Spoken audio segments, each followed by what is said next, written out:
All right. I am Marc Guldimann. I'm one of the founders and the CEO at Adelaide, and I'm really excited for our presentation today. I've got Adam. Hi, everybody. Adam Edelstein. I'm Business Director at MediaSense. And I'm Vicky French. I'm a media and planning consultant at Dell Technologies. So I'm just going to set the scene by talking to you a little bit about why Dell care about attention metrics. So just to set the context before I go into it, Dell is a little bit unique in that we have to operate as both a brand and also a retailer. So I sit in Dell.com Europe, so what I look after is the mid to the low end of the funnel, which means I need to take customers from not just knowing about Dell, but actually making sure that we are on people's consideration list when they come to upgrade their PC, and then bringing them all the way through the funnel so that they're ready to buy on Dell.com.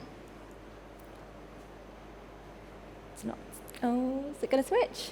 OK, so why should you care about attention metrics? Well, the first is that reach is fragmenting. There are millions of websites, thousands of formats, and hundreds of CTV channels, which makes it more difficult than ever to understand what's actually going to work for your customers. Attention metrics can help assess the relative quality of the media and make sure that we're building a plan that we have more confidence in. It also can help us to establish a performance benchmark. So lower funnel activations, they are typically much easier to KPI in a sense, and there are typically much better, well-oiled machines driving towards revenue. When we look at the mid part of the funnel, this is typically much more tricky to KPI. And so we are kind of sitting in that weird space between action and impression. Attention metrics can kind of help bridge that gap so that we can understand what's working and what's not, and whether or not we are actually going to move our customers through the funnel. The final point is around better incentives equaling better media products. If we are telling media owners that we care about the quality of our media placements, this is going to incentivize them to actually produce better quality products for us to purchase in, and again, leading to more confidence in terms of the advertisements that we're buying. So this is why you should care about metrics. Now we're going to look at what you should look out for when you're thinking about investing in your attention metrics. So the first point is to make sure that you are connected to business outcomes. If you're not connected to business outcomes, then attention will just become just a vanity metric. Thankfully, attention metrics have been consistently validated across the industry and across different tactics and formats. The second point is making sure that they are easy and ubiquitous. So we, as marketers, we are super busy. We need our tools to kind of fit into existing workflows and work streams. We need to not be kind of getting bogged down with additional things that cause complexity. And thankfully, attention is able to be applied across planning, across activation, and across measurement, which makes it super easy for us to use. And the final point is that we need to make sure that attention metrics are audited and verified. So new media metrics always cause a bit of a confidence gap. And so thankfully, attention metrics have been audited and verified, and that is something which is growing. And we just need to make sure that we continue to build that accreditation through trusted third-party audits. Awesome. Thanks, Vicky. Thanks. All right. So I'm going to give you a little bit of an overview about how our approach to attention metrics work at Adelaide.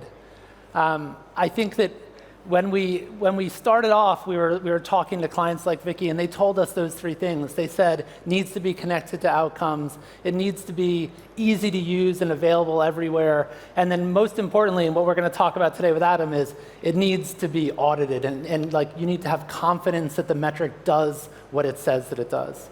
So we created a metric called AU. It's effectively like a credit rating for media placements. It's a 0 to 100 score of placement quality. It's available on 95% of advertisers' spend. So everything from walled gardens, native ads, audio advertising, all the way through cinema. So it's available pretty much everywhere, including inside of DSPs and SSPs. It's available in a lot of MMM tools, so it makes it really, really easy to actually leverage it.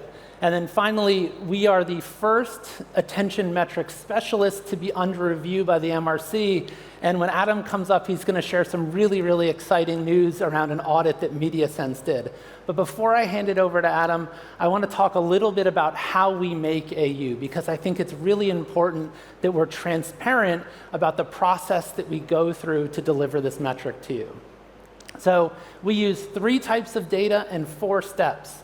The 3 types of data are eye tracking data or research data, data about placements, and then finally outcome data. And here's how we do it.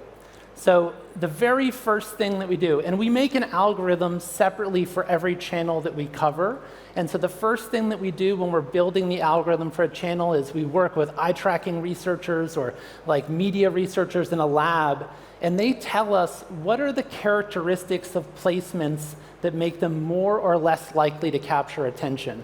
This is different for every channel. So on the web, it's coverage, clutter, position, duration, page velocity, and a bunch of other metrics. On CTV, it's genre, time of day, app name, pod position, and it's different in social and it's different in audio. But the idea is we now understand what are the characteristics of placements that make attention more or less likely to happen.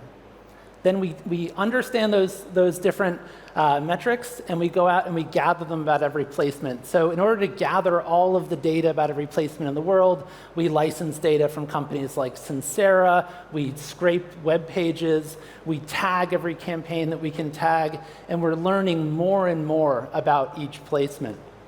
We take all of that data and we build a model. That model is basically weights on every single one of those metrics. When we start, we sort of guess. It's like, oh, we should take the square root of that one, multiply that one by a factor of another metric, and we're basically trying to build a better measure of placement quality than viewability was. The final step is to integrate the outcome data, and we use very simple reinforcement machine learning training. Our investors always want me to say that it's AI so that we can be branded an AI company, but it's pretty simple machine learning. And the idea is that we have a metric that's based in eye tracking and based in an actual laboratory data that's informed what we're gathering, but it's trained using business outcomes so that you can deploy it with confidence and know that your campaigns are going to perform better. So I'm going to pass it over to Adam, and he's going to talk a little bit about the audit work that we did together. Thanks, Mark. That's great. Ooh, I'm going to stand up here. Right. So, morning, everybody. Really thrilled to be here. It's my MadFest debut, so go easy on me. When Mark asked me to speak, I was a little nervous after I did a bit of diligence and realized that the tagline for this was "Be less boring." Last person you call is a qualified accountant and auditor. However, while my content is light on jokes, I promise, I hope you'll find it really interesting, and I'm really excited to talk to you about the project and share the findings with you all. A little bit of background about MediaSense. We're global media advisors, so we build high-performance media operating models and unlock value for top brands. We work with 65 out of the top 100 global brands by spend. I personally lead our media owner and ad tech team, which is a specialist team that I brought with me when MediaSense acquired our marketing and media team from PwC about 10 months ago. That team focuses on 3 core areas. One is verifying audience data and segments, like we do for the Financial Times and their monthly global reach.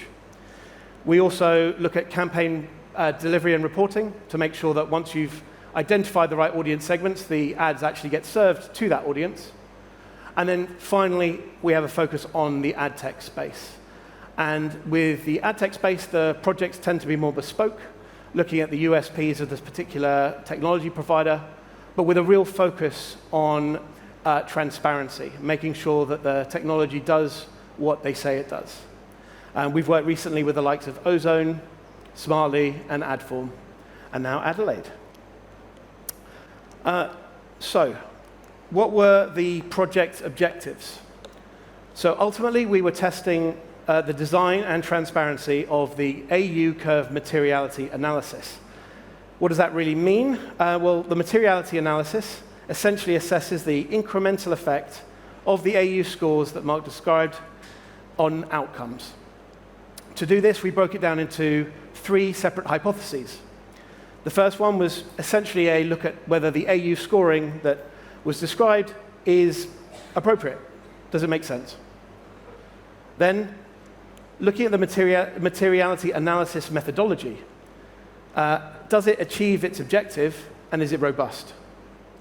And then finally, having recreated the AU curves ourselves, can we conclude on the relationship between AU scores and outcomes? So, first hypothesis, is the AU scoring methodology appropriate? So, in theory, we could have treated this as a black box, but Adelaide were very keen on transparency, so we conducted a number of different walkthroughs to make sure that our understanding of how the scores are gathered were in check. And then we did two things. We reviewed the data inputs that go into the modeling, and then we reviewed the model operations to make sure we understood how that data is being used to generate the scoring. Conclusions. Well, the primary observation from the data being collected was that it's based on two key dimensions, content and placement, and that's as detailed in the IAB and MRC attention measurement guide, which is a good start. And then when we looked at the model operations, we noted that two things. One, that the data was being suitably pre-processed, and that secondly, Adelaide was training ensemble models using a Bayesian feature selection process, optimizing for KPIs and outputs. So, conclusion. The methodology is certainly outcome-driven, and secondly, it's based on sound data science principles. So a good start. On to hypothesis 2. So, is the materiality methodology robust in linking AU scores to outcomes? Again, here we performed a number of detailed walkthroughs to make sure we had a clear understanding of how the methodology operated. And then we used provided randomly sampled data to reconstruct the curves ourselves. Our results and conclusions. So, we looked at 4 separate outcomes. Those were aided awareness, intent, recall, and familiarity. As multiple channels were reviewed, we had to make sure that the data was appropriately weighted, and we applied a variety of data smoothing techniques to make sure we could understand general trends.